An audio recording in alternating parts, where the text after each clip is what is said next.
que un tío rico, famoso, se acaba suicidando y dices, ¿y qué no me va a pasar a mí? Se acercaron 2 niños mayores y me dijeron, eres maricón. Esto lo vives con mucho miedo porque te da miedo que te insulten, te da miedo que tus amigos te rechacen, con vergüenza de sentir que eres eso, que puedes ser eso, y sobre todo en soledad. Durante muchos años de mi vida yo pensaba que estaba enfermo. Recuerdo ir a apuntar ese nombre para, cuando fuese mayor, ir a curarme. En la actualidad se considera una patología, sí. Es duro pensar que tu padre podía haberte llamado maricón alguna vez. Para mí el deporte, a pesar de que no podía ser yo y que está construido de esa manera tan horrorosa que hay que cambiar, pero para mí fue un chaleco salvavidas en aquel momento. Qué importante es que cuando alguien comparte algo tan íntimo, en una situación de tanta vulnerabilidad, la respuesta que recibe sea una mano tendida y no el yo tengo que compartir mi historia para ser un referente positivo y para convertirme en el referente que yo nunca tuve. Mensajes de gente que se pone en contacto conmigo para darme las gracias porque gracias a esta historia he tenido el coraje de dar ese paso con mi familia. Y eso, o sea, poder ayudar a una persona a sentirse mejor consigo misma y a dar pasos en su vida vale más que cualquier reconocimiento, cualquier premio, cualquier medalla. Igual te llama Vox. Hostia, ¿te imaginas? No le cojo el teléfono. A eso es a lo que nos referimos. A eso Pasarán pasa. cosas. Ya. De que vienes al podcast y luego le salen charlas, le salen equipos de fútbol. Eso, Como a los Joseba entrenadores. Echeverría. Joseba Echeverría fue a hacer la entrevista, Sí. sale y al poco fue La llamada llama. del Murcia. Murcia. Qué bueno. Sí que estamos convencidos de que Pues está nada, sí. relacionado. Sí, A ver si me voy de aquí con algo también ¿Verdad? bueno. Hostia, que sí. Igual te llama Vox. Hostia, ¿te imaginas? No le cojo el teléfono. Hostia, qué bueno. Qué bueno. Hoy tenemos en la Casa Fulana al primer deportista en declararse abiertamente homosexual. El primero de todos. Más de 70 partidos internacional en waterpolo y una caja de sorpresas. Lo mismo te puede hacer de hombre boya en la piscina que una charlatez que come o cena con Pedro Sánchez, el mismísimo Pedro Sánchez. Bienvenido, Víctor Gutiérrez. Hola. A fulanear. A fulanear. Eso es. A eso hemos importante. venido. Claro, ¿Qué tío, tal? es que si no viene a fulanear, Sí. vaya vaina, ¿no? Es lo principal aquí, ¿no? Bueno, lo de comer o cenar con Pedro Sánchez es muy atrevido, ¿no? No he tenido el honor, otra cosa es de tema de trabajo, pero no tengo ese placer. O sea, ¿no has estado en las distancias cortas con Pedro? Bueno, a ver, hemos coincidido en ejecutivas, en congresos y tal, pero yo no tengo una relación personal ni de amistad con él, es una relación meramente profesional. Que de hecho juega baloncesto, ¿verdad? Está bien deportista. Él estuvo en las categorías, si no me equivoco, inferiores del Estudiantes. No sé si llegó a debutar junior, pero en las categorías inferiores estuvo y es muy forofo de baloncesto, eso sí que lo sé. ¿Cómo lo ves, John? ¿Podemos traer a Pedro o qué? Que eso nos lo contó Lorenzo Sanz. Ah, el Lorenzo hijo. Sanz. Sí, que ¿verdad? en un campus habían coincidido, lo que dices tú, no sé si llegó a Sí. profesional, pero sí que tenía buena pinta. El que me contó hace poco que sí que jugó al waterpolo durante un tiempo de su vida fue Óscar Puente. Oscar, Por unos problemas de espalda, tal, se lo recomendaron e hizo durante un breve tiempo waterpolo. Qué bueno. Así que Mira, mira, ahí van tenemos, saliendo los waterpolistas por ahí. Oscar Puente. ahí tenemos otro invitado. Pues vamos a empezar fuerte. Josebita, igual le acercas una cosa al invitado o qué. Yo creo que sí. ¿Qué nos puedes contar de esto? Háblanos de tu familia, qué conexión hay ahí, quién es esa persona. Pues bueno, veis que éramos como dos gotas de agua. Nos llevamos 14 meses, mi hermano y yo, nada, un año. Y mi hermano Jaime, que es, aparte de mi hermano, pues que es como mi mejor amigo y una de las personas más importantes de mi vida. Siempre nos hemos llevado muy bien, siempre hemos jugado. Y ahora de adultos, a pesar de que cada uno pues lleva su vida tal, seguimos viéndonos cada fin de semana y tenemos una relación muy, muy estrecha y nada, pues fíjate. Esta foto se podría repetir perfectamente en una piscina, vamos, igual, la misma relación. ¿Y qué recuerdas de aquella época de infancia con tu familia y con él? Pues yo recuerdo ser un niño feliz. Ahí en esta época en la que eres muy inocente y en la que tienes pocas preocupaciones, yo recuerdo ser un niño muy feliz. Luego las cosas sí que cambiaron un poquito a raíz de los 8 años, cuando yo entré en juego, pues que empiezas en el cole a juntarte con gente más mayor, tal, y sobre todo a raíz de ese primer insulto que me llamaron maricón con 8 años, ahí fue ya cuando ya esa inocencia yo creo que se rompió y ha sido pues yo creo que el punto de inflexión más grande de mi vida, seguramente. Pero hasta aquí, esta etapa, la recuerdo con muchísimo cariño y como un niño muy feliz. A los 8 años, o sea, recibes ya el primer insulto, te llaman maricón, ¿cómo lo recibes? Pues yo estaba en el patio del cole jugando con mis amigos y se acercaron 2 niños mayores y me dijeron, eres maricón. Entonces yo No sabía lo que significaba esa palabra, no tenía, por supuesto, ningún tipo de instinto sexual, ni de... Pero yo sabía que algo bueno no me habían dicho, por el tono, por no. Entonces, recuerdo cuando se fueron esos niños mayores, yo le dije a mis amigos, ¿eso qué significa? Y me dijeron, eso es que te gustan los chicos. Entonces, claro, tú a una edad tan temprana, con 8 años, entiendes que la primera información que tienes sobre lo que significa ser una persona homosexual es un insulto. Entonces tú dices, yo no quiero ser eso. Sí, que te gusten los chicos es algo por lo que te puede venir la gente a señalarte e insultarte, yo no quiero ser eso, ¿no?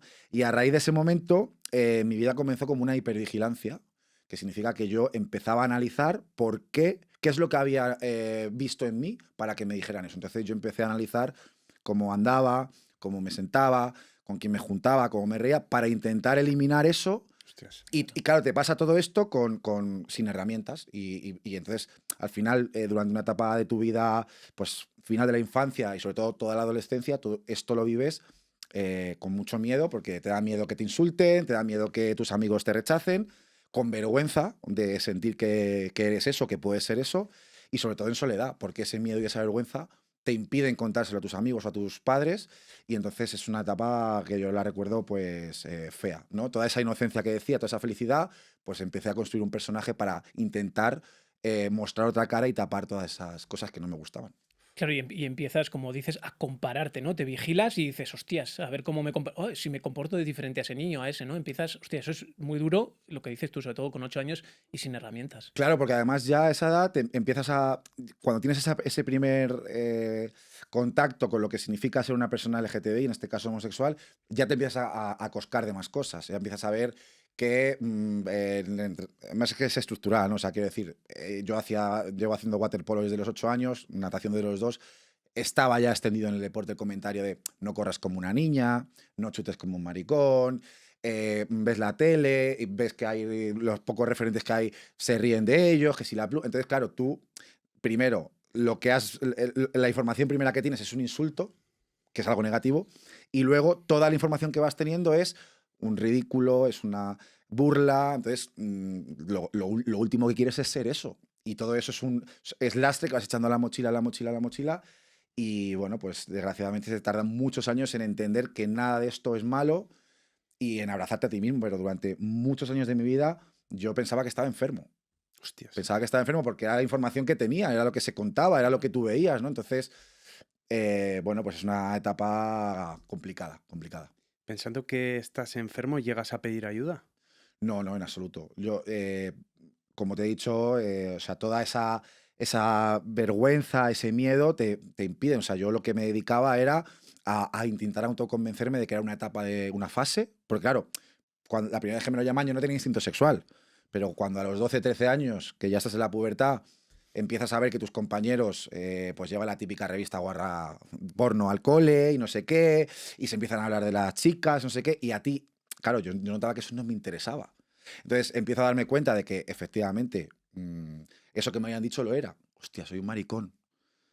Claro, yo intentaba autoconvencerme de que era una etapa, de que era una fase, de que no, o de que, claro, además, fíjate, recuerdo que en aquella época había un programa en Telecinco que se llamaba Salsa Rosa. Sí, sí, sí. Justo le andaba más o menos por la aprobación del matrimonio igualitario, que fue en el 2005, un poco antes quizá, estaba el debate en la sociedad, y recuerdo ver a un mal llamado psicólogo, Aquilino Polaino, jamás se me olvidará el nombre, que él dijo en el programa Salsa Rosa, que lo estaba un sábado en casa, lo estaban viendo mis padres, que la homosexualidad era una enfermedad y que él la podía curar. Yo tendría pues 13, 14 años. Recuerdo ir a apuntar ese nombre para cuando fuese mayor ir a curarme. Y claro, con 13, 14, yo lo último que quería era ser una persona homosexual, que me insultasen. Yo no quería ser eso, ¿no? Entonces, por eso digo que desgraciadamente se tarda a veces muchos años en entender que por supuesto no pasa nada malo, que es algo absolutamente normal como toda la diversidad que nos rodea y en aceptarte a ti mismo y abrazarte, ¿no? Eso es lo más complicado. Y hay gente que ese proceso pues tarda toda una vida. Toda una vida. Hostia, me ha quedado... Se podría terminar aquí el programa. Sí, sí, literal. Hasta una auténtica... Hostia, ese ejemplo que has puesto me parece muy, sobre todo muy visual para que la gente lo entienda. Siendo tú pequeño, escuchando eso y diciendo, hostia, me va a apuntar el nombre y la dirección para ir a ver y a ver qué me pasa. Sobre todo que yo creo que la gente luego, afortunadamente, estamos en otra página y la mayor parte de la sociedad española, la gente esto lo tiene absolutamente normalizado. Pero yo creo que es importante ponerse los zapatos, sobre todo de esos niños y esas niñas, porque yo al final soy un privilegiado, porque a pesar de que, y ahora seguramente hablaremos de otras cosas, yo cuando he hablado con mi familia, cuando lo he verbalizado con mis amigos, en mi deporte, soy un afortunado porque he tenido el apoyo de mi gente. Y aún así lo he pasado mal. Pero pongámonos en los zapatos de esos niños y esas niñas que sufren acoso en el colegio, que les insultan. A mí fue una cosa anecdótica, porque yo me protegí mucho, pero hay gente que todos los días va a clase y sufre comentarios de este tipo. Hay gente que incluso los vive en sus propias casas, que les dicen que están enfermos y que les van a llevar a curarse. Entonces, al final ahí están los datos. La tasa de suicidio de los menores LGTBI triplica la del resto de la población. Que como sociedad haya un niño o una niña que sin herramientas piense que lo que le pasa es algo malo y que la solución es tirarse por un balcón, creo que eso nos tiene que hacer reflexionar a todos de todo lo que queda por hacer. Porque desgraciadamente sigue pasando. Cada vez menos, afortunadamente, pero sí que es una realidad que sigue pasando. ¿Cuánto tenemos que mejorar en las aulas en ese sentido? Claro, es que el tema es que este tipo de cuestiones, lejos de verse como, yo qué sé, yo siempre pongo el mismo ejemplo. Si yo fuese padre y voy al centro educativo y digo al director, es que yo soy tierraplanista. Yo quiero que a mi hijo le eduquen en que la Tierra es plana. ¿Qué me diría el centro? Me diría, caballero, usted en su casa, dígale a su hijo lo que quiera, pero el colegio está para educar y para proteger. Pues es que los temas relacionados con la igualdad, con la diversidad, con el respeto, con la tolerancia, no deberían ser opinables. Porque respetar a seres humanos, o sea, los derechos humanos no son opinables. Se tienen que respetar y se tienen que proteger. Entonces, en tanto en cuanto los temas relacionados con la diversidad se ven como algo ideológico, claro, estamos dándole la potestad a los padres de decidir si sus hijos pueden recibir una charla sobre respeto a la diversidad. Es un error para mí. Yo creo que eso no debería ser opinable, ¿no? Pero bueno, pues ahí vamos. Yo creo que ese tipo de charlas, de formaciones que tienen que dar los profesionales cualificados, no solamente son la luz al final del túnel para muchos niños y niñas LGTBI que necesitan saber que no les pasa nada malo, sino que también son la manera de enseñar al resto de compañeros y compañeras heterosexuales que la diversidad nos rodea y que no pasa nada y que se van a encontrar con alguna compañera trans, con chicos gays, con chicas lesbianas, pues igual que los hay más altos, más bajos, más gordos, más rubios. Quiero decir, que la diversidad nos rodea, ¿no? Entonces yo creo que ese tipo de formaciones van a cambiar la manera en la que nos vamos a relacionar las futuras generaciones con nosotros mismos. Entre tanto, tu formación en ese sentido, en tu época o en nuestra época, no la hubo, pero sí que llega el momento de decirlo en casa. ¿Recuerdas ese día y cómo fue? Bueno, a ver, tristemente mi padre murió cuando yo tenía 13 años, por tanto, nunca lo supo, nunca pude hablarlo con él. Con mi madre, pues me empujó del armario directamente. Ella no esperó a que yo diese el paso con ella, que puede haber un debate, ¿no?, sobre qué es lo correcto, pero yo se lo agradezco mucho. Y recuerdo que pues, el primer año que yo entré a la universidad, que fue el primer año que empecé pues, a tener experiencias, a salir, a entrar, tal, estábamos de vacaciones en agosto y después de comer entró en la habitación y se sentó en la cama conmigo y me dijo, tenemos que hablar. Y yo dije, lo sabe, pero yo, bueno, ¿y de qué tenemos que hablar? ¿No tienes nada que contarme importante tuyo? Y le dije, mamá, no, y no me rayes, que son las 3 de la tarde, quiero dormir un poquito la siesta. Y me dice, vale, yo te dejo, pero me gustaría que nos tomásemos un café y quiero que sepas que soy tu madre, que te voy a querer siempre y que voy a estar acompañándote en el camino que tú estés. Qué bonito. Salió de la habitación y volvió a entrar y dijo, y que las madres lo sabemos todo. Y cerró la puerta. Y entonces yo ahí, claro, llamé a mi mejor amigo, tío, mi madre se ha enterado, lo sabe, no sé qué hago. Y me dijo, joder, Víctor, llevas un año dándome la tabarra con que no has podido ser tú, con que no has podido... tu madre te está abriendo las puertas a que tengas esa conversación con ella, tómate un café. Y me tomé un café a los 2 días y mi madre pues lleva todo el año la bandera LGTBI en el fondo de pantalla, es una tía súper aliada y es uno de mis grandes apoyos. Y yo por eso digo que qué suerte, porque por desgracia hay mucha gente que no tiene esa suerte en sus familias. Ese momento, Víctor, en el que te tomas el café con tu madre, ¿qué sientes después? A ver, yo sentía un poquito de vértigo porque claro, ten en cuenta que durante muchos años lo había llevado solamente de manera interna por miedo, por miedo.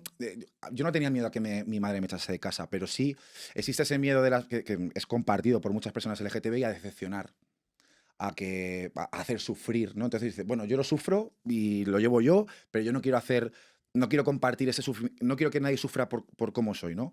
Y recuerdo que mi madre pues lloró cuando se lo conté y me dijo, yo no lloro porque seas gay, lloro porque estoy segura que durante mucho tiempo, muchos años, has necesitado una conversación, un abrazo, una mano, o sea, a tu madre, y yo no he sabido ver que me necesitabas, no he sabido entender lo que te pasaba.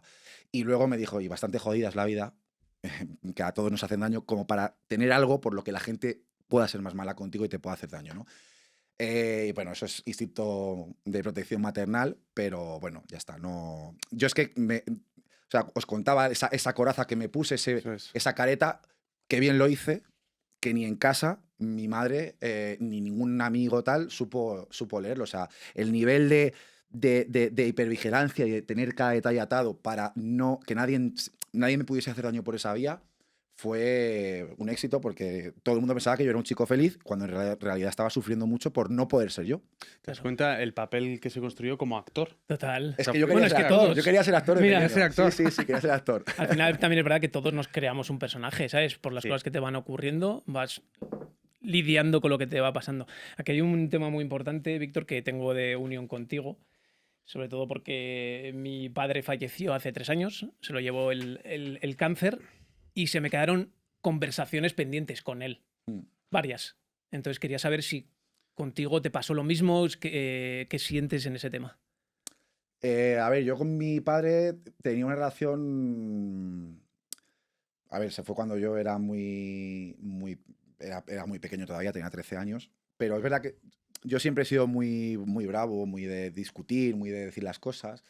Entonces, yo creo que mi padre tenía una relación como más cercana, más especial con mi hermano pequeño que conmigo. Siempre, él y yo discutíamos mucho. Y durante muchos años a mí me ha atormentado la idea, bueno, primero de que no me llegó a conocer, porque esto no es solamente una orientación, al final marca tu vida en todo. No ha llegado a conocer verdaderamente a su hijo y durante muchos años me atormentó la idea de pensar que creo que hubiese tenido alguna discusión por ese tema con él, porque igual que mi madre ha sido todo perfecto, él que era un poquito más conservador y tal. Y he tenido también que aprender pues, como a perdonarle por algo que ni siquiera ha pasado. Y eso es duro, ¿eh? Es duro pensar que tu padre podía haberte llamado maricón alguna vez. No sé, está todo en mi cabeza, pero sí que he tenido ese proceso y a día de hoy, afortunadamente, pues puedo decir que, aunque se me han quedado muchas cosas por decir, yo creo que estaría súper orgulloso de mí y con eso me quedo. Independientemente de lo que... Y además es que tengo tan cerca tantas historias de gente que a lo mejor es muy conservadora, pero que cuando le toca vivirlo en primera persona cambia radicalmente o te demuestra otro tipo de actitud, pues eso es con lo que me quiero quedar y bueno, sobre todo por mí y por él. Ahí conecto mucho contigo porque es que justo has dado en la clave en la frase. Yo tuve que aceptar muchas cosas de mi padre que no me atreví ni a verbalizar a él. Cosas que me habían pasado de otros temas y es difícil, es lo que dices tú, es complicado intentar perdonar algo que no sabes ni cómo piensa, porque no te has atrevido, en este caso mío, no me atreví a decírselo, porque a mí me pasó hace 3 años, ya era mayorcito, yo tendría 35 años y siempre se te queda esa conversación pendiente, vamos. Yo, claro, al final mi hermano es un año más pequeño, esto pasa cuando yo tenía 13 y una de las cosas que a mí también me ha hecho ser el hombre que soy, la persona que soy, es que también de manera injusta, y eso es una conversación que también he tenido con mi madre, claro, cuando en la familia falta esa figura paternal, por así decirlo, mi madre se apoyó mucho en mí. Y yo asumí un papel que quizá por la edad no me correspondía vivir, ¿no? Pero es lógico que también, pues, oye, pasa una cosa tan...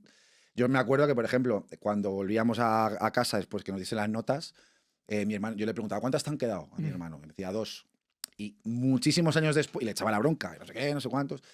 Y muchísimos años después me he enterado de que mi hermano llegaba a casa y le decía a mi madre, me han quedado 5. Hostia. Y entre ellos decían, vale, no se lo vamos a decir a Víctor. Y yo era un año más mayor que mi hermano. Hostia. ¿Sabes? Entonces al final, claro, te das cuenta de que de manera también involuntaria, fíjate cómo están construidas las cabezas y que te piensas que te toca asumir también un papel que no te corresponde y que a veces también te ponen ahí. pues yo he ejercido siempre un poco ahí como, cuando se fue mi padre, como esa parte, ¿no? de masculina, por así decirlo, entendida en la casa.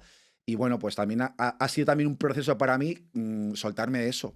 Soltarme de eso Claro. porque, joder, es que a mí no me tocaba vivir eso con 14 años. Claro. Total. Y en esta etapa de adolescencia, juventud, ya el waterpolo estaba en tu vida. ¿Cuánto te ayudó en toda esta época? Claro, a ver, el ámbito del deporte, estamos todos de acuerdo que a pesar de que la sociedad española pues evoluciona y avanza en temas de diversidad y que el deporte sigue muy estancado por muchos aspectos y motivos, ¿no? Y comportamientos que son de otra época los seguimos viendo en el deporte y muy especialmente en el fútbol. Claro, yo no podía ser yo en clase, pues tampoco podía ser yo en el deporte, pero el deporte para mí fue el chaleco salvavidas. O sea, no podía ser yo, también estaba construido desde esa toxicidad y esa masculinidad malentendida de no corras como una niña, no estés como un maricón, pero para mí era mi vía de escape. O sea, yo siempre cuento que todo ese rechazo que me tenía por cómo era, lo suplía siendo el mejor en el deporte. O sea, yo, claro, era el capitán del equipo, era el que más goles metía, entonces ese poco cariño que yo me tenía a mí mismo, lo conseguía a través del aplauso de los demás. Qué bueno. Vale. El deporte me servía para tener esa parte de validación externa que yo no me daba a mí mismo y encontrar pues ese reconocimiento, "Oh, qué bueno eres, cuántos goles has metido, no sé qué". Entonces, claro, para mí el deporte, a pesar de que no podía ser yo y que está construido de esa manera tan horrorosa que hay que cambiar, pero para mí fue un chaleco salvavidas en aquel momento. Y de hecho, joder, pues cuántas historias conocemos de que se te muere tu padre o tu madre, pasa una desgracia de estas. Con esa edad es fácil caer en malas compañías, empezar a suspender. Mm. Joder, mi madre siempre dice que está muy orgullosa de que tanto mi hermano como yo ni repetimos cursos, sacábamos las notas, seguíamos haciendo deporte. Entonces, el deporte en ese sentido hizo un papel fundamental. Por eso yo siempre digo que mi familia y el deporte me han dado los valores que tengo y me han convertido en el hombre que soy. En esa época también entras en el centro de alto rendimiento y ahí en ese momento, o sea, mientras tus amigos estaban en la calle, por así decirlo, tú ya estabas ahí. ¿Cuánto de duro te fue para ti esa época? Pues yo es que la entrada en el centro de alto rendimiento la recuerdo como cumplir un sueño. Yo debería haber entrado con 14, por circunstancias técnicas deportivas no sucedió. Y luego, de la gente de mi edad, yo empecé a ir a la selección siendo el único jugador que no estaba en el centro de alto rendimiento. Hostia. Entonces, claro, ya los seleccionadores dijeron, oye, este chaval, ¿por qué no está? Entré con 16 años, o sea, hice 2, segundo bachillerato, y me vino súper bien. Primero, porque fue una experiencia corta, que hay gente que ha estado 6 o 4 años, sale quemadísima. Yo lo viví en un momento ya más maduro, se me hizo cortito incluso, y además fue cuando empecé a pegar el crecimiento. Claro, yo entro con 16, el crecimiento no solamente deportivo, sino también personal. A mí el deporte pues, me ayuda también a empoderarme mucho, hago grandísimos amigos, empiezo a entrar a la selección, como os he dicho, sub-16, sub-18 también, yo iba con la selección de 2 años por O encima. sea, 2 más, ¿eh? Claro, claro. Entonces yo le recuerdo de una manera, sí que es verdad que hasta los 16, pues sí que tenía un poco, respecto a mi orientación, el tema de a lo mejor es una etapa, no sé qué, y ya cuando a los 16 ya que tienen las hormonas a tope, ya dije, esto ni etapa ni leches, soy gay.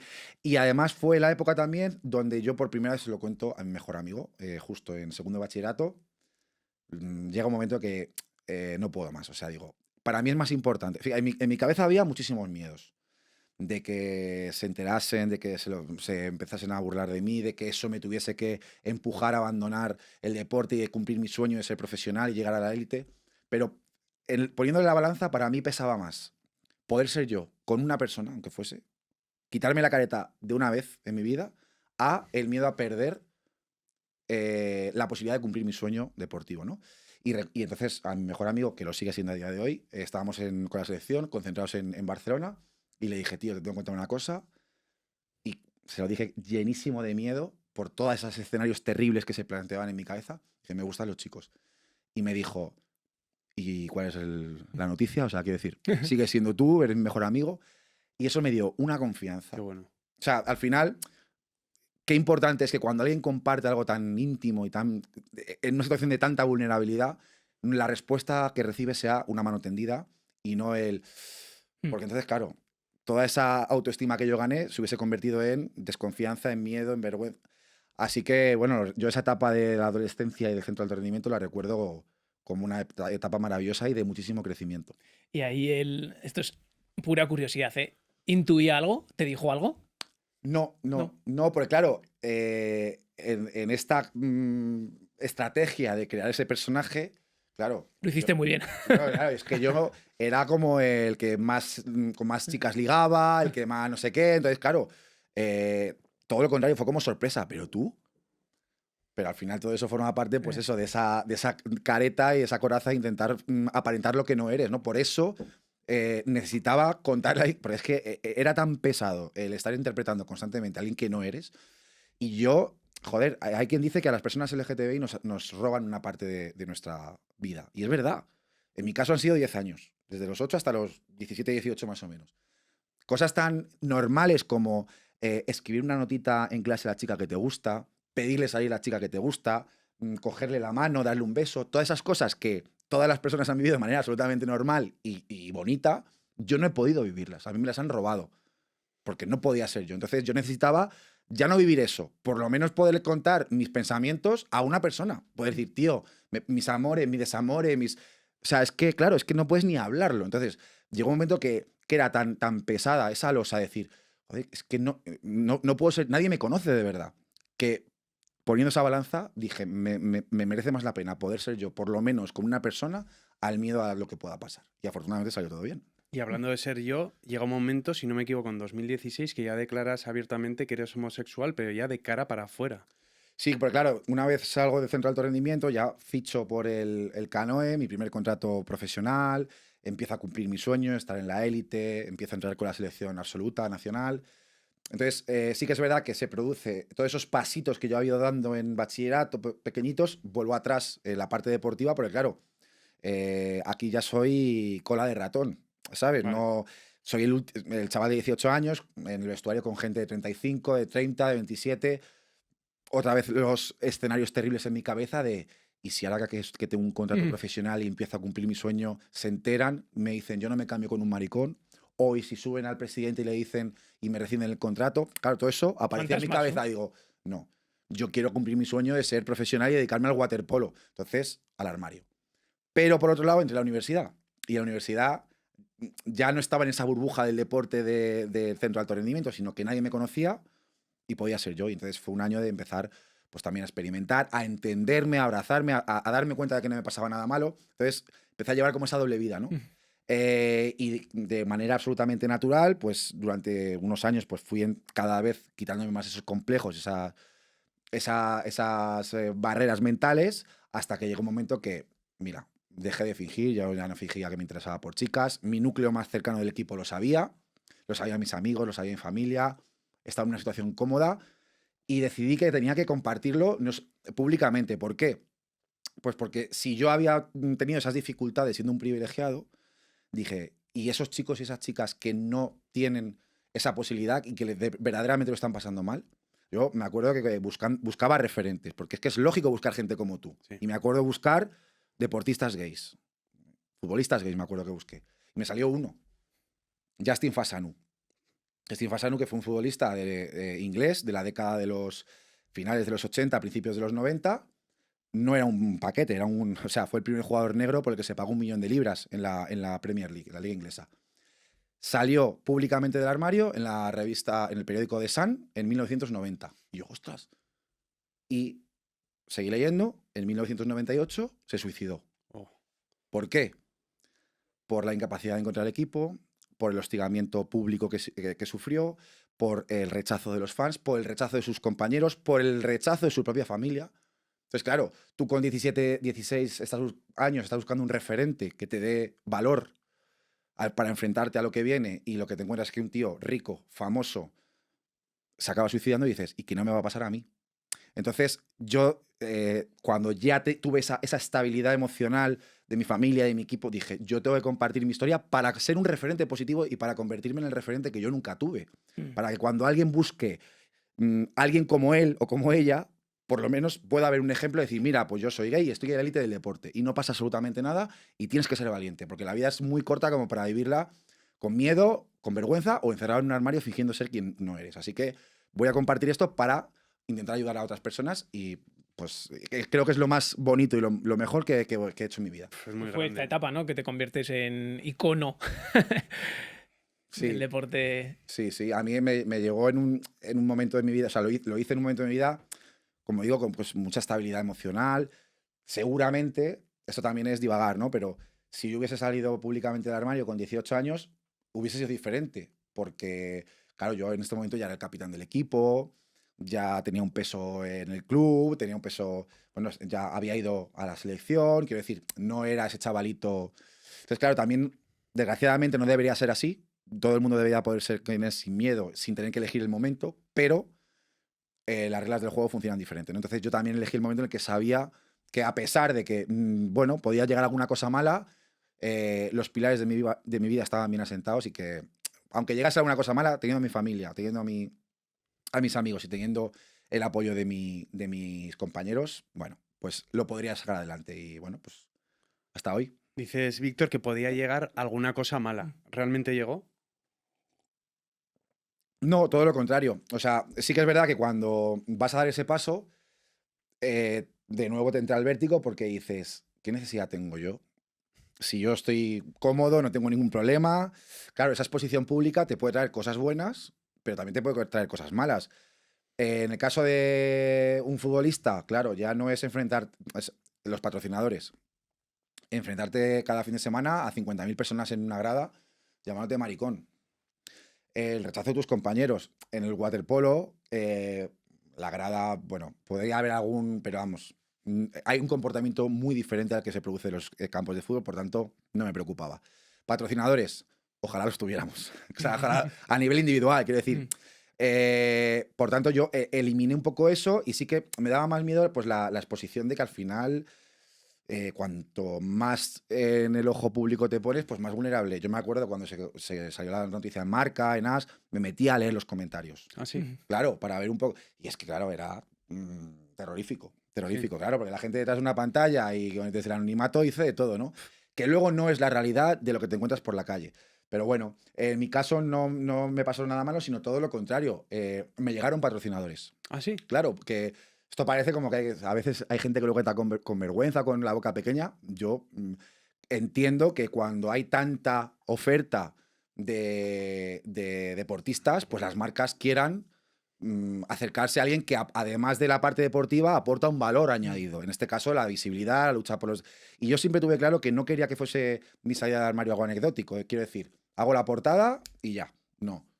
O sea, el deporte requiere un cambio, entonces yo me he esforzado mucho en intentar estar en medios y que mi voz se escuche y hacer activismo en redes y desde entonces hago activismo desde mi posición personal, ahora desde la política, pero para darle visibilidad a esto porque es una cosa que no es una noticia de un día, quiero decir, que está muy bien, pero que yo no soy gay un día, lo soy los 365, ¿no? Entonces a mí esto me ha traído muchas cosas buenas y sobre todo lo que más vale es que... Este año, 2026, van a hacer 10 años de la portada de la que salí del armario. Todavía recibo semanalmente o cada mes mensajes de gente que se pone en contacto conmigo para darme las gracias y para decirme gracias porque gracias a esta historia Qué bueno. he tenido el coraje de dar ese paso con mi familia. Y eso, o sea, poder ayudar a una persona a sentirse mejor consigo misma y a dar pasos en su vida vale más que cualquier reconocimiento, cualquier premio, cualquier medalla. ¿Te das cuenta que es parte de tu legado? Pues qué bonito, ¿no? Qué bonito. Yo, vamos, ya te lo he dicho antes, que para mí dudo mucho que en mi vida pueda hacer algo más importante y más bonito que esto. Fíjate que al final fue solamente decir quién soy. Que no, que Que es paradójico. pero ¿eh? que no es nada extraordinario. pero al final la respuesta de la gente te da a entender, es el mejor termómetro para entender todo lo que es el gran sufrimiento que sigue causando todavía ser una persona LGTBI. ¿Cuánto te llama la atención de que este paso que tú diste en el waterpolo, en el fútbol no se ha dado? Pues te diría que me sorprende, pero en realidad no. Por supuesto que hay futbolistas. Porque además no es del fútbol, es fútbol masculino. Porque en el fútbol femenino hay muchísimas referentes lesbianas y bisexuales. Es el fútbol masculino. Me sorprende que en un país como España, que es pionero en el mundo en la visibilidad, en la lucha por los derechos LGTBI, no haya ninguno que se haya visibilizado, porque evidentemente futbolistas gays los hay, por pura estadística. Total.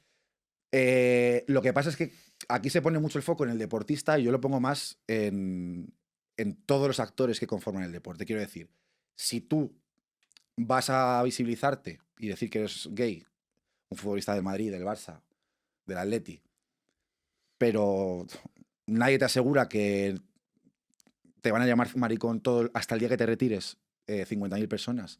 No sabes cuál va a ser la respuesta de la federación, de tus compañeros. Claro, dices, ostras. Entonces yo creo que lo que tiene que cambiar es, primero, la liga y las federaciones tienen que tener planes y tienen que tener políticas y herramientas para arropar a estos deportistas y que sientan que si dan ese paso se van a sentir, o sea, van a estar protegidos, arropados. Yo siempre pongo el mismo ejemplo que es muy gráfico. De los años 80, el Mitchell maricón Sí. en todos los campos de fútbol.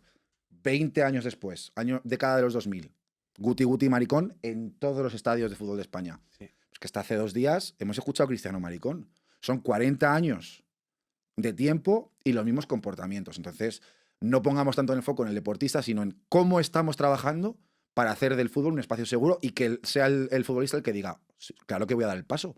Si tengo el apoyo de la federación, de la liga, cuando hay comportamientos homófobos, se recogen en actas, se sanciona, igual que el racismo. O sea, que no hay que inventar nada, que ya está. La ley del deporte prevé esto y hay herramientas y mecanismos para combatirlo. Pero hace falta, pues eso, que el deportista note ese apoyo de todo el deporte. Todo esto lo has extrapolado también en la política. ¿Cómo fueron esos inicios? Mis inicios en la política, bueno, pues yo siempre digo que la política es... Yo me muevo entre 2 piscinas, ¿no? Una piscina con jugadores y una pelota y una piscina Ante sapos. y una piscina con tiburones, ¿no? Es verdad que a mí el deporte y sobre todo todos estos pasos de visibilizarme y denunciar la LGTBI-fobia y tal me han curtido mucho para llegar a un entorno como la política que es muy duro, que es muy exigente, que es muy hostil en muchos aspectos. Pero evidentemente, o sea, a nivel de, por ejemplo, con mi orientación, a mí nadie me ha llamado ni en el Congreso, ni en... Sí que es verdad que no hace falta que te digan a ti directamente maricón o que te insulten, pero es que cada semana yo escucho en el Congreso cómo se sube algún diputado o alguna diputada de Vox a relacionar directamente al colectivo LGTBI con la pedofilia. No me están diciendo a mí directamente, no me están insultando, pero evidentemente yo me siento interpelado, quiero decir. O a hablar de las terapias de conversión y a decir bueno, que hay que defender la libertad de los padres a llevar a los hijos a que les curen y a que les hagan terapias aberrantes para eliminar esto. Entonces, bueno, pues es otro ámbito más seguro, por así decirlo, porque no te enfrentas a una violencia tan directa como te puedes enfrentar en el deporte, que si directamente te llaman, te pueden insultar. Pero sí que es verdad que existe este tipo de argumentos y de relatos que hacen muchísimo daño, ¿no? Entonces, pues todo el día con las pinturas de guerra y defendiendo y con pie en pared, porque además estamos viendo que si no defendemos lo que tenemos y lo que hemos conseguido, que ha costado mucho, se puede perder. Y nada más que tenemos que echar un vistazo a nuestro alrededor. Los fulanos de Vox, ¿cuánto margen de mejora tienen? O sea, todo. Todo. No.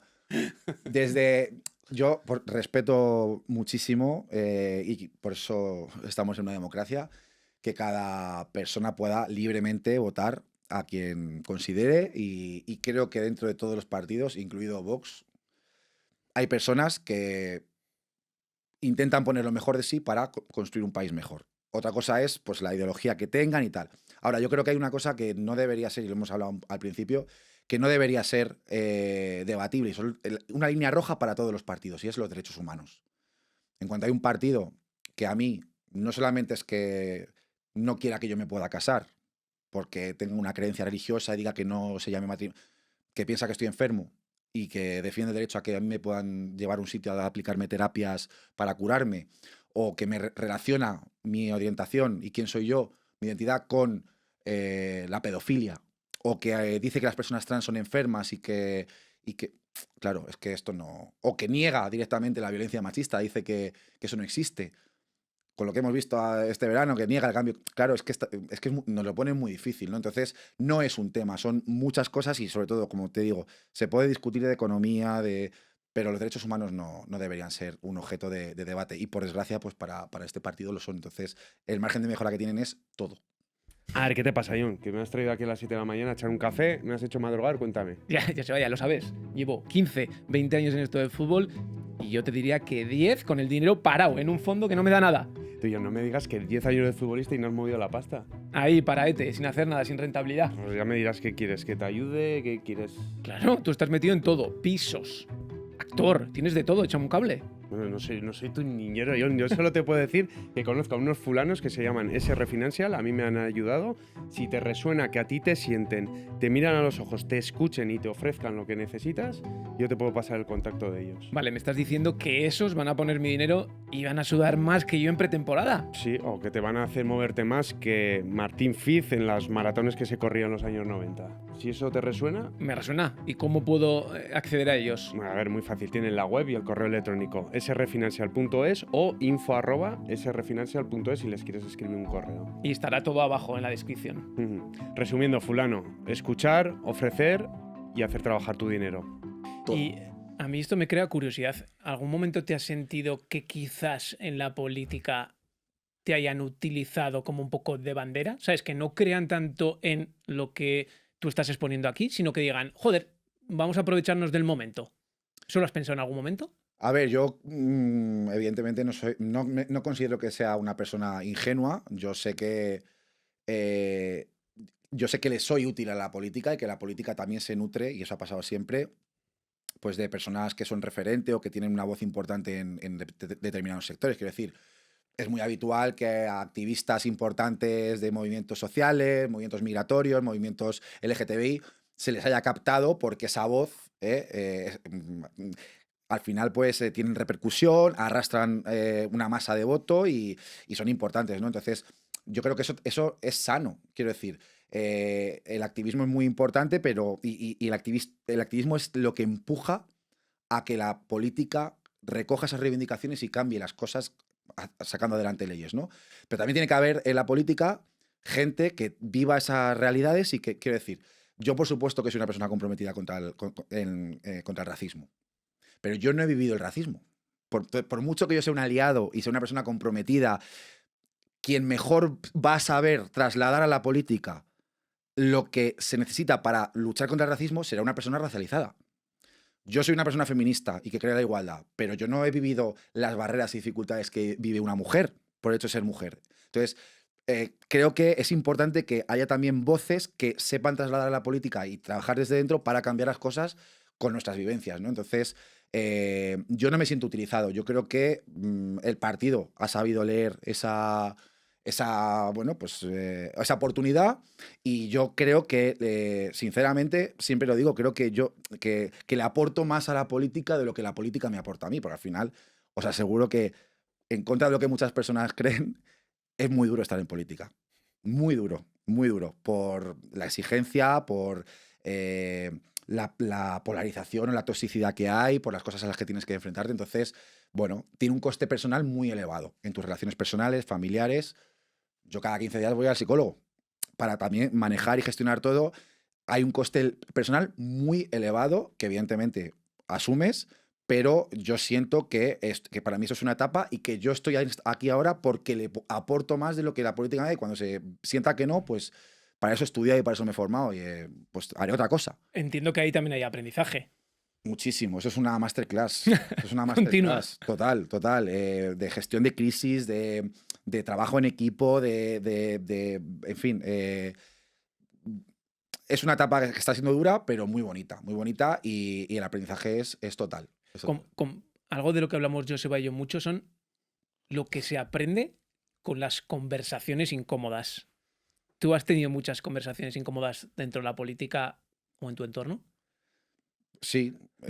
Todos los días. Claro, es que Cada día. Todos los días, porque además es que te das cuenta de que cada poco tiempo hay una crisis o un tema que se hace, que se pone de actualidad y todo pasa, pero es verdad que en el momento parece como que es el fin del mundo, ¿no? Entonces una de las cosas que te enseña la política es eso, a que tienes que gestionar las cosas para allá y bueno, pues las conversaciones incómodas se producen y además no solamente con gente que piensa diferente a ti o que son tus rivales políticos, sino que se tienen que producir también Claro. en el seno de gente que es tu compañera de viaje ideológica, ¿no? Entonces, como digo, es que es muy exigente, muy exigente. Los dos hablabais de conversaciones incómodas. Voy a leer textualmente. Un día dijiste, ¿quién va a limpiarte el culo a los abuelos? ¿Quién va a recoger la fruta en el campo? ¿Quién se va a dedicar a hacer todas esas cosas que vosotros no queréis? ¿Qué te trajo de incómodo estas declaraciones? A ver, esas declaraciones que me las sacaron la portavoz del PP y el portavoz de Vox, están sacadas de contexto. Hemos hablado antes. Están sacadas de contexto. Yo hice un alegato de 1 minuto defendiendo, pero claro, Vox venía a decir que quería deportar a los inmigrantes. Entonces, sí que es cierto que a lo mejor podría haberlo dicho de otra manera. Evidentemente hay una parte de las personas migrantes que se encargan de los cuidados, que se encargan del campo. Mismamente, en Torre Pacheco, el 30% de la población inmigrante trabaja el campo. Sin esa población no se saca adelante el campo. Entonces, es cierto que eso es una realidad, que hay una parte de la población migrante que se encarga de los cuidados o del campo, pero también es verdad que necesitamos a la población migrante por el reto demográfico que tenemos, o sea, porque para que no envejezca la población, para que el país siga creciendo económicamente. Entonces, la migración es necesaria. Quien piense que puede deportar a 8 millones de personas, o sea, lo que demuestra es ignorancia, ¿no? Y en ese alegato, pues es verdad que yo me calento un poco, las cosas se pueden decir de otra manera, y claro, la política funciona así, te sacan el corte y las redes incendiadas, cuando realmente lo que yo estaba diciendo es, vamos, de una manera quizá demasiado cruda, pero diciendo, vamos a ver, no vayáis de que vais a deportar a 8 millones de personas, pero no vais a deportar a nadie, porque si no el país no aguanta, o sea, es incapaz de salir adelante y necesitamos a la inmigración.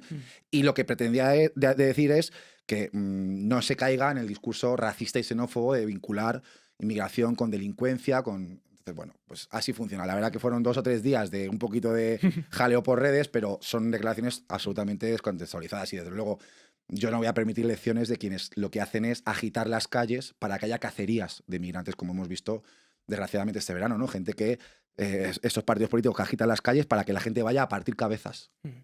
Que entiendo aquí un poco tu discurso, y ahora me lo confirmarás o no, iba dirigido a que también en España hay poca gente que quiera hacer eso, ¿no? Vas un poco por ahí, ir a la fruta, ir al campo, ir a trabajar con ancianos, y va un poco por ahí. Tenemos muchas personas migrantes que en todos los estratos de la sociedad, desde médicos, abogados, pero evidentemente hay muchos trabajos que los españoles no quieren hacer, como son el campo, como son los cuidados, y quienes están ahí sacando las castañas del fuego, batiéndose el cobre, son en muchos casos personas migrantes y personas migrantes que hacen un trabajo magnífico. Entonces, que no se nos olvide quién está en las residencias, cuidando a nuestros mayores, que no se nos olvide quién está bajo el sol horas y horas trabajando el campo para que nuestra agricultura salga adelante. Por tanto, claro que sí.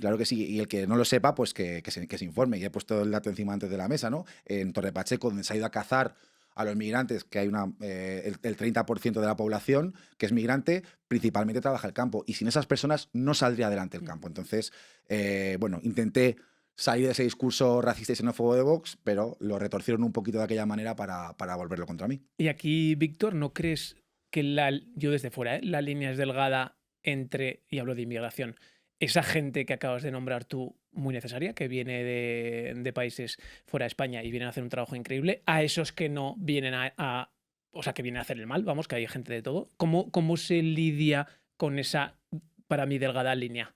Claro, es que es un tema complicado, un tema difícil, porque todos compartimos indignación cuando ocurren pues, violaciones, ocurren robos y evidentemente yo considero que la justicia debe actuar y que el peso de la ley debe caer sobre aquellas personas que delinquen. Y en eso estamos todos de acuerdo. Pero esto no nos puede servir para hacer un cajón desastre en el que metemos a toda la inmigración igual. Y además, si es que es muy sencillo, si es que no es toda la inmigración. En España, de cada 10 personas migrantes que hay, 8 son latinoamericanas y 2 son que provienen de África. El problema que tienen estos partidos, que tiene Vox, que tiene el Partido Popular con la inmigración, no es nunca con la inmigración latinoamericana, es con la inmigración africana. Entonces, aquí hay un tema de xenofobia y de racismo muy concreto, porque no es la inmigración en general, es la inmigración que viene de África. Y parece como que se intenta generar esta sensación de caos, de 10 personas que vienen a España, 2 son de África, estos es migración africana, el resto es latinoamericana. Entonces, creo que hay que, evidentemente, condenar y pedir que la justicia y la policía haga su trabajo y los jueces cuando ocurren este tipo de situaciones, sin caer en meter a toda la población migrante en el mismo saco, porque no es así, porque es muy injusto y es tremendamente racista y xenófobo. ¿Cómo es un día tuyo en la política? Tengo curiosidad a nivel de, quiero que me des el titular de tu cargo a nivel político, quiero que lo definas porque habrá gente que todavía no lo sepa. Decir, oye, soy Víctor, hago esto exactamente, este es mi cargo y mi día a día es este. Tengo curiosidad. Soy Víctor Gutiérrez, mi responsabilidad es, soy diputado nacional en el Congreso por Madrid y soy secretario de Políticas LGTBI del Partido Socialista. Soy la persona responsable de liderar las políticas LGTBI en el Partido Socialista a nivel nacional. Y pues dentro del Congreso pues hago trabajo parlamentario y pues estoy en la Comisión de Igualdad, en la Comisión de Deporte, estoy en la Comisión del Control a Radio Televisión Española y en la Comisión Mixta de Estudio de las Adicciones. Entonces, bueno, pues no me aburro. Tengo unas cuantas cosas que hacer. Está muy entretenido, Sí. pero hoy, por ejemplo, ¿cómo ha sido tu día? Hoy no hemos tenido actividad parlamentaria. Cuando lo tienes, perdón. Vale, pues un día, ¿cómo es un día en el Congreso? Pues los martes tenemos reunión de grupo a las 10:30. La reunión de grupo es todos los diputados del partido, nos reunimos con el portavoz y con la secretaria general, nos cuentan todo el orden del día que va a haber durante los días de pleno, qué temas se van a tratar, qué leyes se van a debatir, qué iniciativas se van a debatir. Nos dan la posición del partido en los temas que se van a tratar, las votaciones que se van a hacer, si se va a votar a favor, se van a votar en contra. A las 3, normalmente luego solemos tener alguna comisión, porque el trabajo en el Congreso, aparte de lo que la gente ve, que es el hemiciclo, nos repartimos los diputados y diputadas en comisiones. Está la comisión de Economía, de Interior, de Sanidad, de Deporte. Entonces, pues a lo mejor tienes una comisión y tienes que ir a la comisión y se tratan iniciativas, se hace trabajo parlamentario en las comisiones. A las 3 empieza el pleno.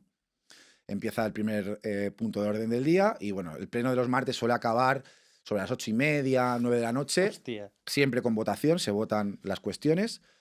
Terminamos. El miércoles, que es lo que la gente suele conocer más, porque es lo que más se ve en la tele, es la sesión de control al gobierno. Esto es cuando empezamos a las 9 de la mañana y es cuando el resto de partidos, la oposición y el resto de grupos, hacen preguntas al gobierno, al presidente y a los ministros. Que esto es los cortecitos que vemos en la tele, pues a lo mejor de Feijóo, de Rufián, haciendo preguntas y el presidente y los ministros respondiendo.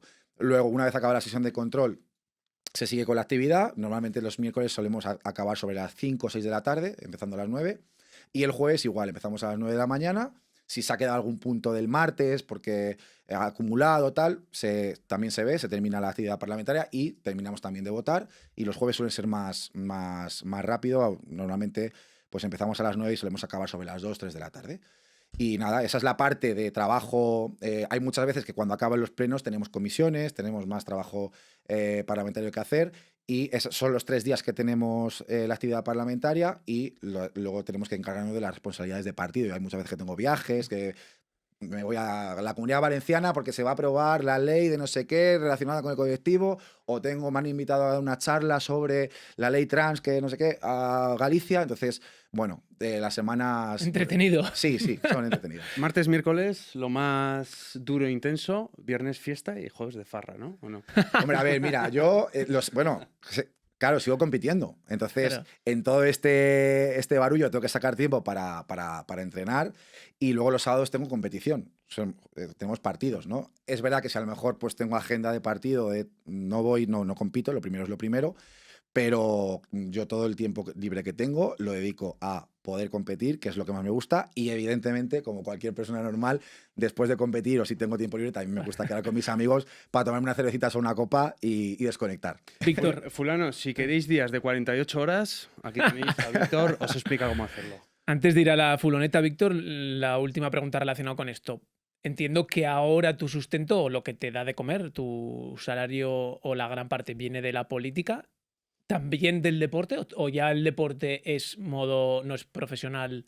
No, no. O sea, ¿cómo se reparte un poco Sí, tus ingresos? Claro, Vamos. tú en cuanto pasas a tener un salario público, para tener otro tipo de actividades tienes que pedir la autorización a la Cámara. Yo en este caso solamente pedí autorización doy también conferencias sobre deporte, de visibilidad. Si me surge la posibilidad de dar alguna conferencia con alguna empresa, pues tengo la posibilidad de también facturarlo. Ahí no voy a hablar de política, voy a hablar de otras cuestiones relacionadas con el deporte, con el activismo. Pero vamos, que en el deporte ya no.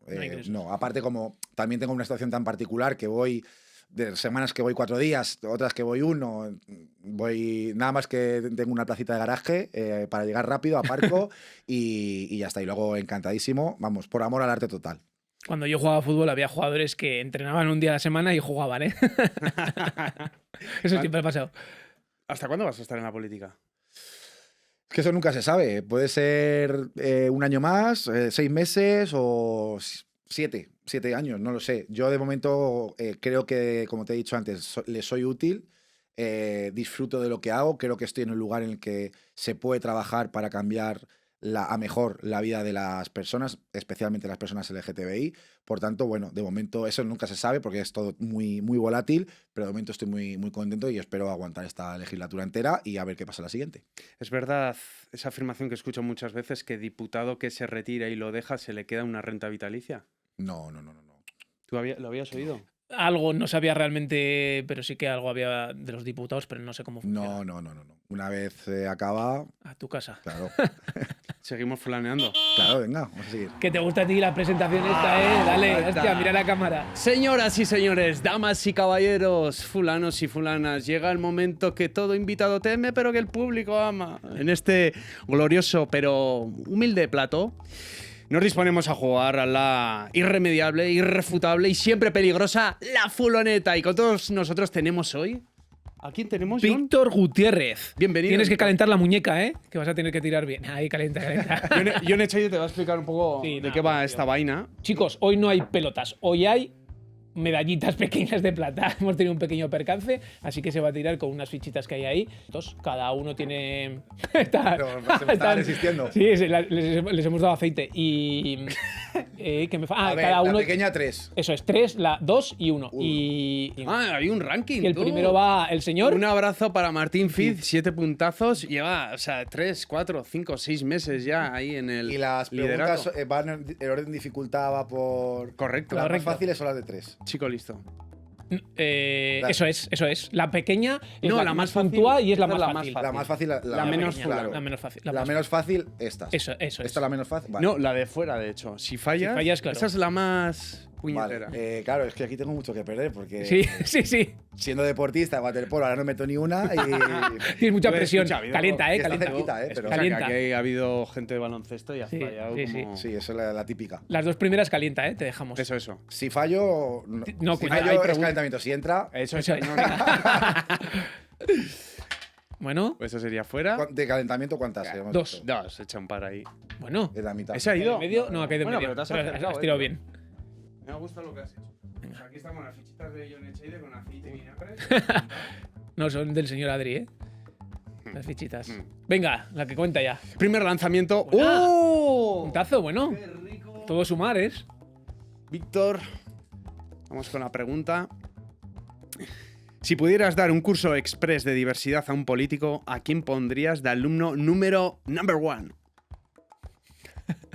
Claro, entiendo que es para enseñarle... Hombre, cogería a Santiago Abascal, o sea, pero vamos. Pero no, mira, más que a Santiago... Mira, no, Santiago Abascal no, porque voy a cambiar. Santiago Abascal no porque es perder el tiempo y además es que hacen lo que se espera. Cogería a Feijóo, porque Feijóo, Vale. que es el líder del otro gran partido de España, debería tener estas cuestiones mucho más interiorizadas para que su partido hiciese otro tipo de políticas y que en ese sentido hiciéramos pinza contra Vox. Así que no, a Abascal le doy por perdido y me centraría en Feijóo para que cambiese un poquito. Oye, ha quedado muy la claro. mentalidad. Grande, Víctor, clarísimo, macho. Segundo puntito, lanzamiento. ¿eh? Un puntito. ¿Te has estrenado? Estás ya a mitad de todo. ¡Ah, 2! 2 puntazos, güey. 3 puntitos ya. A ver esa letra que tienes tú. Me echa ahí de esa letra de lavadora. No se entiende su letra. ¿O es la mía? No, es mi letra. Vale. ¿Tuviste de compañero? Pone Víctor, sí. ¿Tuviste de compañero alguien que luego, después del deporte, se descarrió?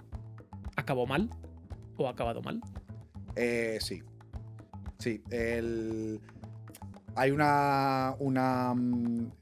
como una máxima que se repite mucho, ¿no? De que las personas que estamos en el deporte somos personas maravillosas. Los valores del deporte, ¿no? Nada, vamos a quitarnos las caretas. O sea, el hacer deporte no te convierte en una persona maravillosa. Eso de los valores del deporte no existe. Existen los valores asociados al deporte. Correcto. Pero yo he tenido compañeros que si te podían lesionar, te lesionaban, que si te pasaba algo malo, se alegraban. Que se drogaban, Que- que se querían. Y luego, pues, gente que ha tenido una vida disoluta fuera de las piscinas, ¿no? Entonces, bueno, sí, por desgracia he tenido compañeros que no han cogido un camino correcto después del deporte. No pueden ser ejemplo. No puede ser ejemplo de nada, de nada. Y además eso se come toda tu vida, ¿eh? O sea, no es solamente las relaciones personales, todo. Yo les he visto caer y terrible. Tercer y último lanzamiento. 3 puntos, lleva el amigo Ánimo, Víctor. Víctor, 3 puntos. Llegó Sí, sí. 3, ¿no? Sí, sí, 3. Sí. 2 y 1. Estás mitad de tabla para arriba. Si haces un 3, te pones segundo. Ojalá haga un 3. Ay, shit, man. 0 puntitos. He buscado la de 3 Sí. y... Estamos con 3 puntazos. Has arriesgado. Está bien, ¿eh? En una noche loca, ¿a quién eliges de Wingman? ¿Pedro Sánchez, Pau Gasol o Rafa Nadal? Para los que no saben inglés, que es Winman. Ah, Wingman. ¿Sabes lo que es? Como compañero, ¿no? Yo no sé lo que es Winman. Facilitador de relaciones. O sea, lo que haces tú conmigo. Vamos a una Facilitador de discoteca. relaciones. Yo pensaba que era como Sancho Panza para tomarse unas cervezas. Yo también he Por pensado que ejemplo, era eso. aquí al lado, por ejemplo, vamos al Mediaspuri y que John diga, "Ah, este chico Joseba es un corredor excelente. Ah, el un que pedazo de te... actor, el que te vende. El que Vale. te vende. Ah. Pues fíjate, con todo el cariño y la admiración que tengo a mi jefe, al presidente, elegiría a Gasol. Porque. Sí, no, porque claro, Pedro Sánchez estaría muy liado y no creo que tuviese tiempo para. Pero Gasol sí que me parece un tío. Sí. Un tío que te puede hacer ahí de la cobertura bien y venderte bien. Elegiría a Pau Gasol. Qué bien. Fin a la fuloneta, 3 puntazos de Víctor Gutiérrez.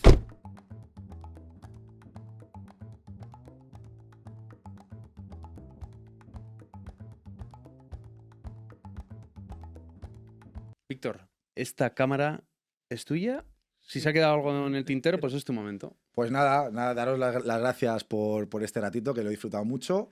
Y a mí siempre me gusta terminar compartiendo una pequeña reflexión, y es que os invito a todos y a todas a convertiros en agentes del cambio. ¿Qué es un agente del cambio? Pues esas personas que en nuestro día a día tenemos la capacidad, que somos todos, de cambiar un poquito el mundo a nuestro alrededor. Yo siempre digo que a mí no me hace falta ser mujer para ser feminista y creer en la igualdad, no me hace falta ser negro para luchar contra el racismo, por tanto creo que a ninguno de vosotros ni de vosotras os haga falta ser ni lesbiana, ni gay, ni trans para sentir la lucha del colectivo como propia. Así que os invito a que cojáis la bandera arcoiris también y trabajéis por construir una sociedad mejor. Un besito.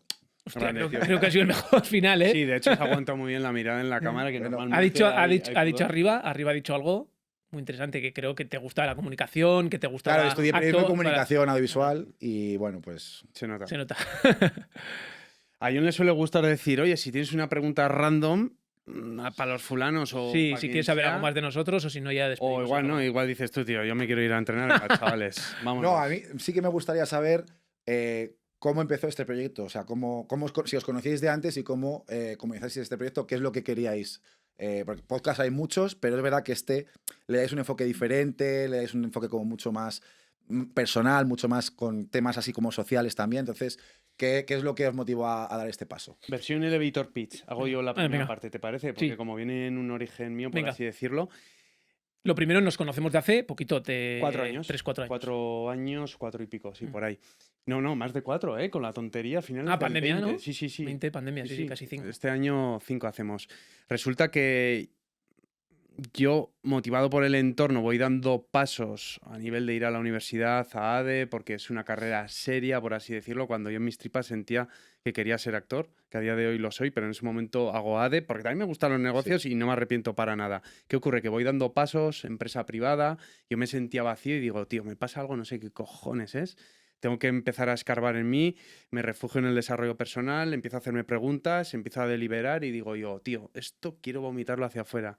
Creo un podcast con 2 ex compañeros de la uni, con Javi y con David, y empezamos a hablar de desarrollo personal y finanzas. Ese proyecto se va pagando, pero John ya apareció ahí como invitado 2 veces. Y de ahí todo lo pivotamos a los fulanos, que tiene ese core, por así decirlo, de desarrollo personal, pero ligado al deporte. ¿Por qué? Porque John, sobre todo, yo le vi que lo pasó muy mal en esa transición y ya te dejo hablar. Sí, lo explica muy bien. Ahí nos conocimos de invitados, como si te conocemos hoy a ti y a futuro montamos un proyecto juntos. Yo venía de recién... No me había retirado todavía, sino que ya le veía las orejas al lobo y mezclamos esos 2 mundos, el podcast con el deporte, y dijimos, hostia, ¿y si hacemos uno con audio, o sea, con vídeo y relacionado con el deporte y muy relacionado también con, después de la retirada, tocar tema de emociones, la cara B, y ahí empezó todo hasta ahora. Hasta que ahora con el que podcast llevamos llevas poquito, un añito y 3 poco. meses. Qué bueno, qué bueno. ¿Dónde te podemos encontrar en redes? Pues mi Instagram es @Victor_G91 y en Twitter soy @VictorG91, todo seguido. Así que nada. Nosotros hoy no vamos a decir nuestras redes, que nos busquen. ¿Y pulgar hacia arriba o no? Tampoco, que hagan lo que quieran, pero que busquen, que pongan los fulanos. Yo lo voy a decir, y no es porque está el invitado aquí, pero me ha parecido un pedazo de capítulo. Sí, súper muy interesante. distinto. No, eso va a ser el más distinto de todos. Qué guay, tío. Bueno, que ya nos conocéis, fulanos, que si queréis pulgar hacia arriba podéis daros O hacia de alta abajo. en la newsletter de John Echaide. Ahí va, he echado 4 lapos aquí por la mesa. Lo voy a secar un poquito. Que la escribe John Echaide y las faltas de ortografía las corrijo yo. Víctor Gutiérrez, ha sido un placer, tío. Chicos. Muchísimas Muchas gracias. Encantado, Víctor.